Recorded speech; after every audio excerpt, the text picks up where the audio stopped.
Salmo 140.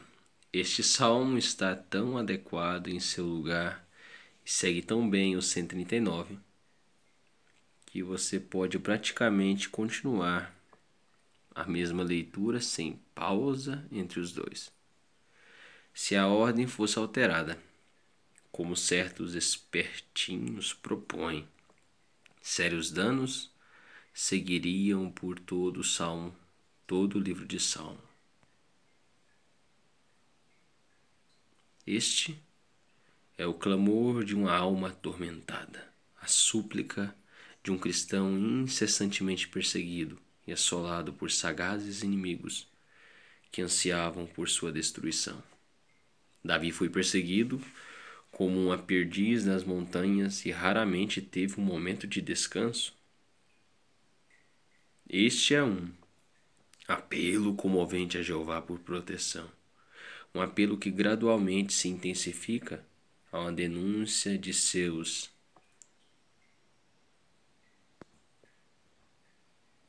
amargos inimigos. Com este sacrifício de oração, ele oferece o sal da fé, pois de modo muito marcante e enfático ele expressa sua confiança pessoal no Senhor como protetor dos oprimidos e como seu próprio Deus e defensor. Poucos salmos curtos são tão ricos na joalheria da preciosa fé. Charles Haddon Spurgeon. Versículo 1: Livra-me, Senhor, do homem perverso. Lê-se como uma sentença da oração do Pai Nosso: livra-nos do mal.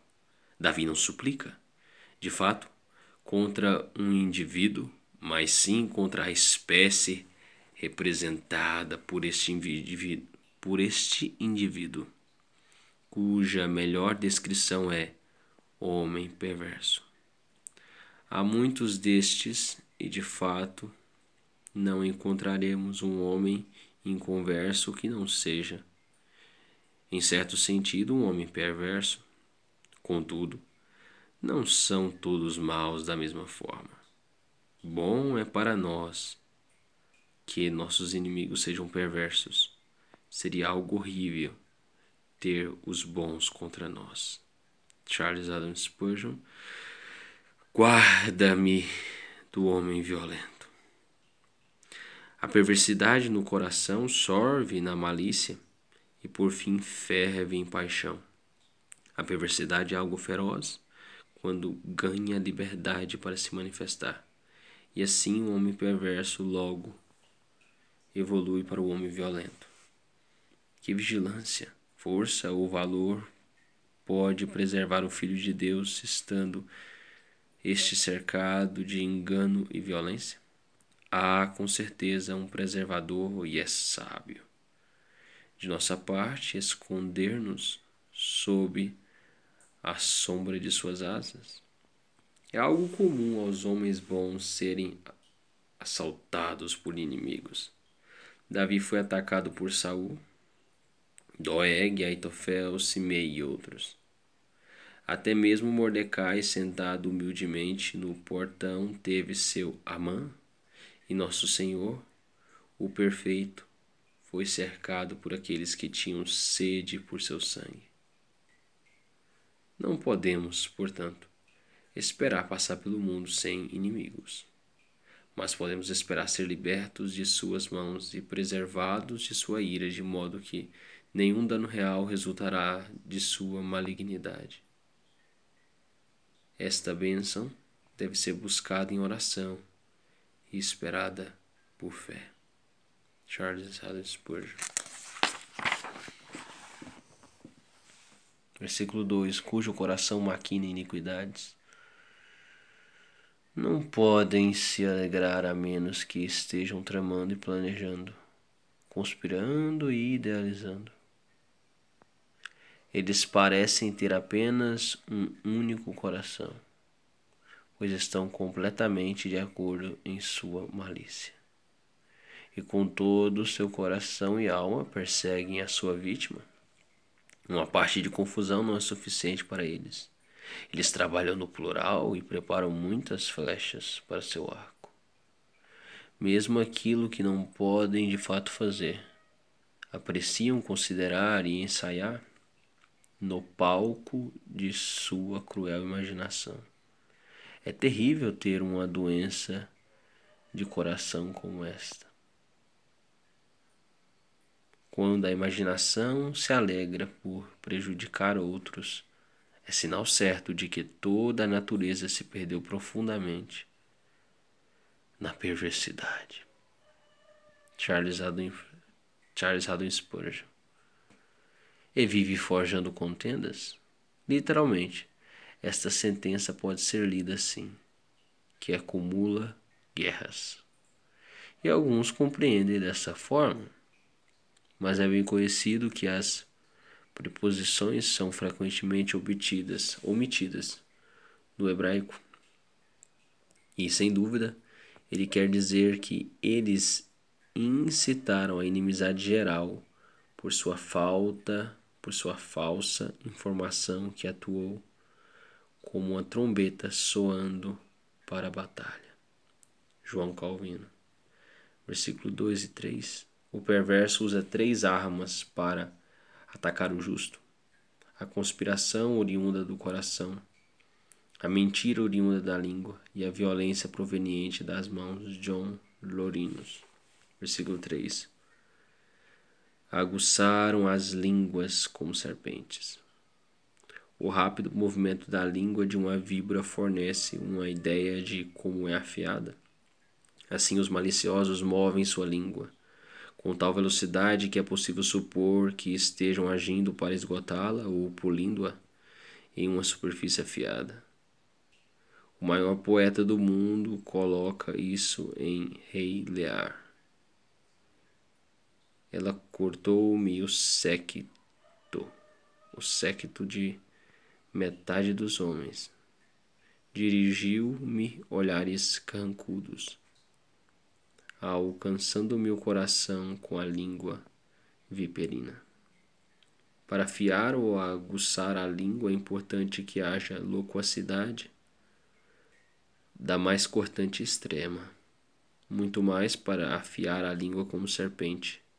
Naturalistas nos falam que nenhuma criatura vivente movimenta sua língua tão rapidamente como a serpente, e disse, portanto, que serpentes têm língua tríplice, porque ao mover a língua tão rapidamente parece ter 3 línguas.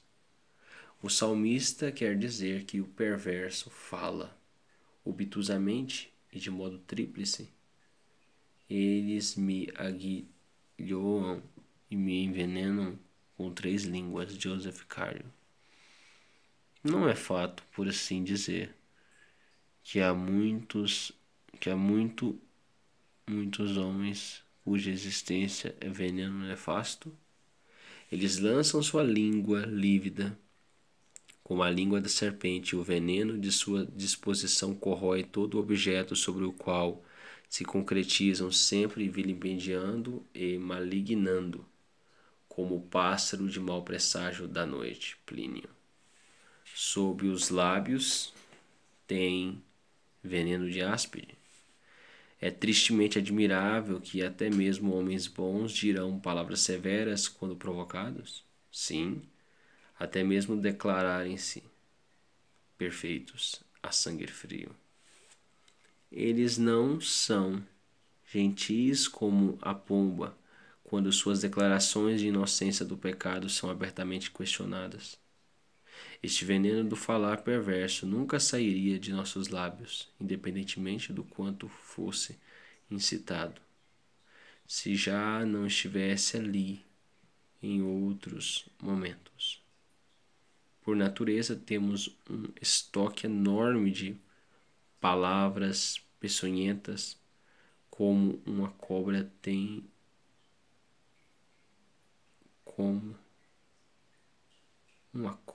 de veneno.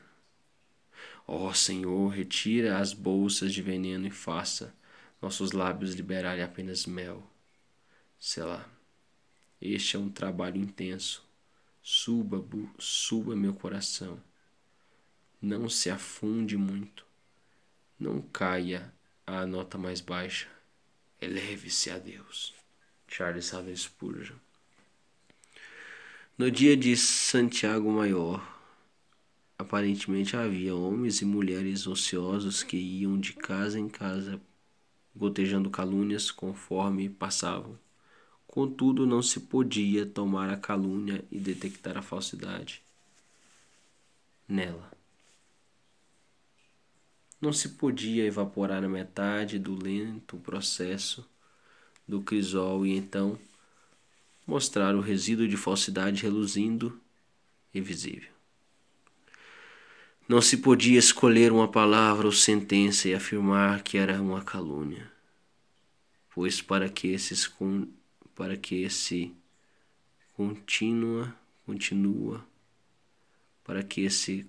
constitua calúnia, não é necessário que a palavra mencionada seja falsa. Minhas verdades são frequentemente mais caluniosas do que uma falsidade completa.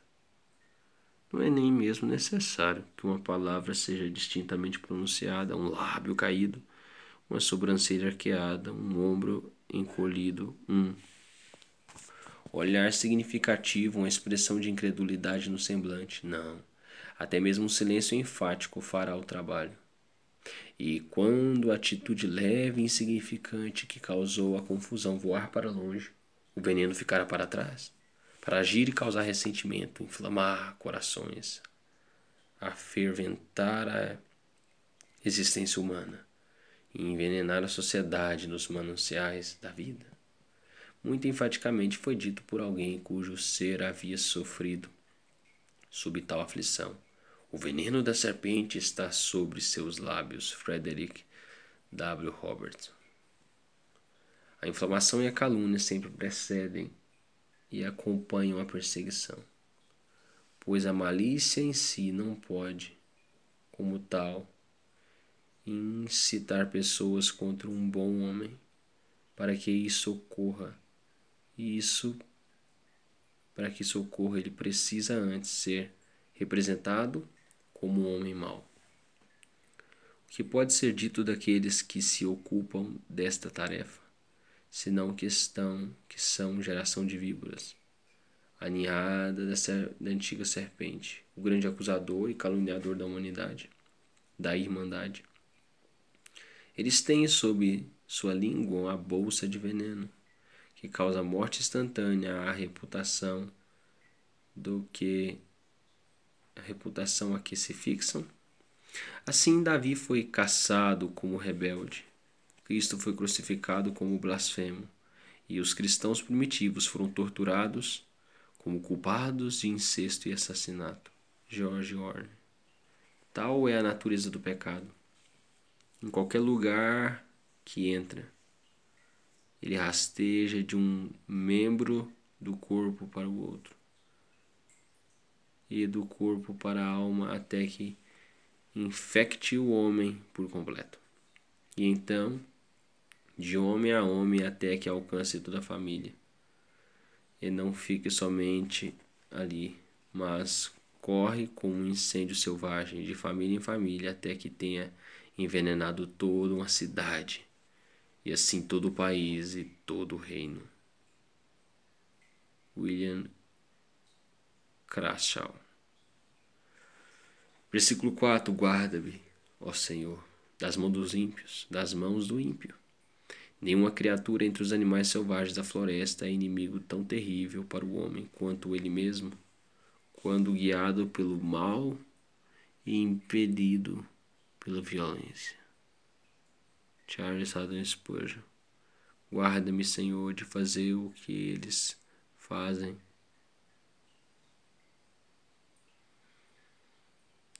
Dormi aqui, desculpem. Guarda-me, Senhor, de fazer o que eles fazem, ou do que eles querem que eu faça, ou do que prometem a si mesmos que eu farei. Matthew Henry. Versículo 5. Armaram ciladas contra mim, havendo a possibilidade de que um homem piedoso possa ser enganado, subornado, intimidado, ou que se possa causar-lhe ira. O perverso fará uma tentativa? Prontos eles estão para distorcer suas palavras, interpretar mal suas intenções e conduzir mal seus esforços. Prontos para fustigar, mentir e descer ao grau mais baixo da maldade para cumprir seu propósito abominável. Sei lá, Almeida Revista Corrigida. A harpa precisa de afinação após certos tons e o coração precisa elevar-se a Deus. Charles Adam Spurgeon, versículo 6. A voz das minhas súplicas, o que oferece segurança a pessoas simples e não experientes quando atacadas pelos argumentos astutos dos hereges infiéis. Não é a controvérsia, mas a oração, uma arma que seus adversários raramente usam e não conseguem compreender. Bruno de Aster. Versículo 7. Ó Senhor, força da minha salvação, tu me proteges a cabeça no dia da batalha. O escudo do Eterno é melhor proteção do que um capacete de bronze. Quando as flechas voam por todos os lados e o machado cai à direita e à esquerda, não há cobertura para a cabeça como o poder do Onipotente. Charles Adam Spurgeon. Versículo 9. Se exaltam a cabeça os que me cercam, cubra-os a maldade dos seus lábios. O poeta representa seus adversários como estando tão unidos a ponto de terem uma única cabeça. Pois há geralmente uma unanimidade entre espíritos maus que os tornam mais fortes e terríveis para cumprir seus propósitos vis. Alex Talionis, ou A Lei de Talião, geralmente traz sobre homens violentos o mal que eles planejam e declaram para outros. Suas flechas caem sobre eles mesmos. Quando os lábios de um homem proferem maldições, elas, provavelmente como galinhas, voltam para casa, onde se empoleiram. Uma pedra lançada para cima no ar pode cair sobre a cabeça de quem a lançou. As palavras de Davi podem ser lidas no futuro como uma profecia, mas este versículo, de qualquer forma, não há necessidade de fazê-lo para suavizar o tom delas. Assim o é para que a maldade que tramam e a difamação que declaram recuem sobre eles mesmos, para que todo homem justo possa desejar que assim aconteça. Aquele que não deseja isto pode desejar ser considerado compassivo e semelhante a Cristo, mas há a possibilidade de que ele tenha uma concordância furtiva com o perverso, ou que ele seja deficiente de um senso firme de certo e errado. Quando os homens maus caem em fossos que eles mesmos cavaram para os inocentes, cremos que até mesmo os anjos se alegram. Certamente, os mais gentis e sensíveis filantropos, ainda que muitos se compadeçam dos que sofrem, também aprovarão a justiça que os faz sofrer. Suspeitamos que alguns de nossos críticos excessivamente condescendentes foram apenas ser colocados no lugar de Davi e seriam muito mais amargos do que ele jamais foi. Charles Adam Spurgeon. Versículo 10. Sejam atirados ao fogo. Eles aqueceram a fornalha da difamação 7 vezes. Mais do que habitual e serão ali devorados. Quem se compadeceria de Nabucodonosor se ele tivesse sido lançado em sua própria fornalha ardente? Charles Adam Spurgeon. Lançados em abismos para que não mais se levantem. Quando um homem justo cai, ele se levanta novamente, Mas quando o homem perverso cai, ele cai como Lúcifer, privado da esperança para sempre. Charles Haddon Spurgeon, versículo 11. O caluniador não se estabelecerá na terra. Homens de línguas falsas e cruéis são de grande uso quando vão afofar o solo em que apodrecem suas carcaças. Todo o mal carrega o elemento de degradação em si, pois o que é senão corrupção?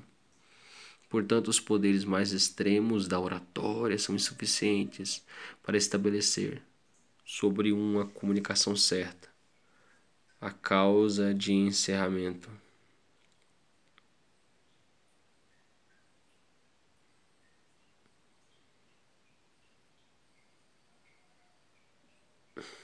Acho que eu dormi aqui. Portanto, os poderes mais extremos da oratória são insuficientes para estabelecer sobre uma fundação certa a causa que carrega uma mentira em si. Charles Haddon Spurgeon.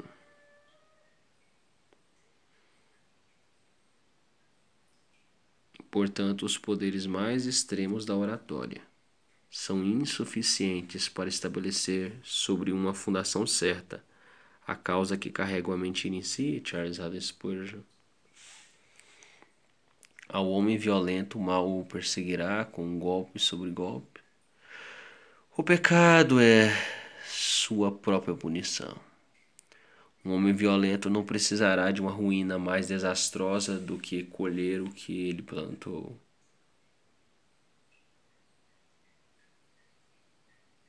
Um homem violento não precisará de uma ruína mais desastrosa do que colher o que ele semeou.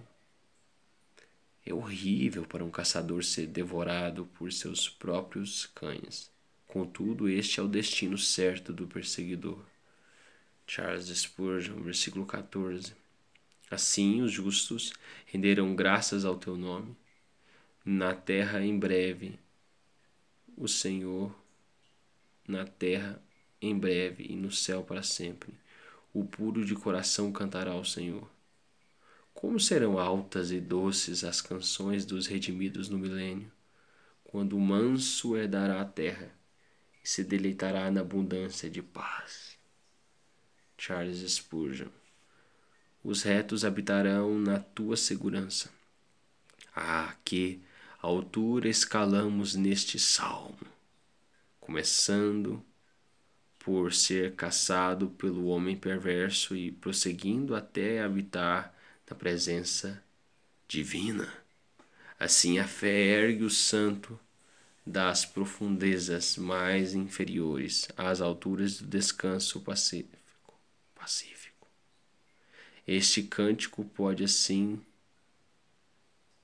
Esse cântico pode muito bem ser cravejado com selás ou elevações. Charles Haddon Spurgeon. Tenha todos um ótimo dia, fé e tulipas, e, se Deus quiser, amanhã Salmo 141. Amém. Deus é bom.